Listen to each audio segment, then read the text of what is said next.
उवाच शृणुदेवि प्रवक्ष्यामि कुञ्जिकास्तोत्रमुत्तमम् येन मन्त्रप्रभावेण चण्डीजापः शुभो भवेत् नाकवचम् नार्गलास्तोत्रम् कीलकम् न रहस्यकम् नासूक्तम् नापि ध्यानम् च नान्यासो न च वाचनम् कुञ्जिकापाठमात्रेण दुर्गापाठफलम् लभेत् अधिगुह्यतरम् देवि देवानामपि दुर्लभम् गोपनीयम् प्रयत्नेन स्वयोनेव पार्वती मारणम् मोहनम् वश्यम् स्तम्भनोच्चाटनादिकम् पाठमात्रेण संसिध्ये कुञ्जिकास्तोत्रमुत्तमम् ॐ ऐं ह्रीं क्लीं चामुण्डायै विच्चे ॐ गौं हूं क्लीं जूं सः ज्वालय ज्वालय ज्वल ज्वल प्रज्वल प्रज्वल ऐं ह्रीं क्लीं चामुण्डायै विच्चे ज्वल हं सं लं शं फट् स्वाहा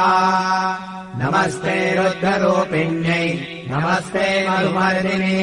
नमः कैटवहारिण्यै नमस्ते महिषादिनि नमस्ते शुम्भहन्त्रै च निशुम्भासुरघातिनि जागतम् हि महादेवी जपम् सिद्धम् कुरुष्व मे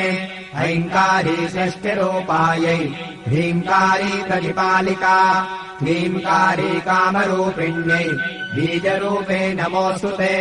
चामुण्डा चण्डघाती च यैकारी वरदायिनी विच्चे चाभयदा नित्यम् नमस्ते मन्त्ररूपिणी धाम् धीम् धूम् दुर्जटेः पत्नी वाम् वीम् ॐ वागधीश्वरी क्राम् ह्रीम् ह्रूम् कालिका देवी शाम् श्रीम् शूम् मे शुभम् कुरु हुं हुं हुङ्काररूपिण्यै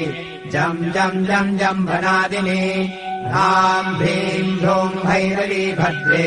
भवान्यै ते नमो नमः अङ्कम् जम् तम् तम् पम् जम् शम् ह्रीम् धूम् ऐं ह्रीम् हं शम् व्याघ्रम् व्याघ्रम् त्रोटय त्रोटय दीप्तम् कुरु कुरु स्वाहा वाम् ह्रीम् ॐ पार्वती पूर्णा खाम् ह्रीम् ॐ खेचरी तथा साम् श्रीम् सोम् सप्तशती देव्या मन्त्रसिद्धिम् कुरुष्व मे इदम् तु कुञ्जिकास्तोत्रम् मन्त्रजागर्ति हेतवे अभक्तेनैव दातव्यम् कोपितम् रक्ष पार्वती यस्तु कुञ्जिकया देवी हीना सप्तशतीम् पठे न तस्य जायते सिद्धि शरण्ये रोदनम् यथा।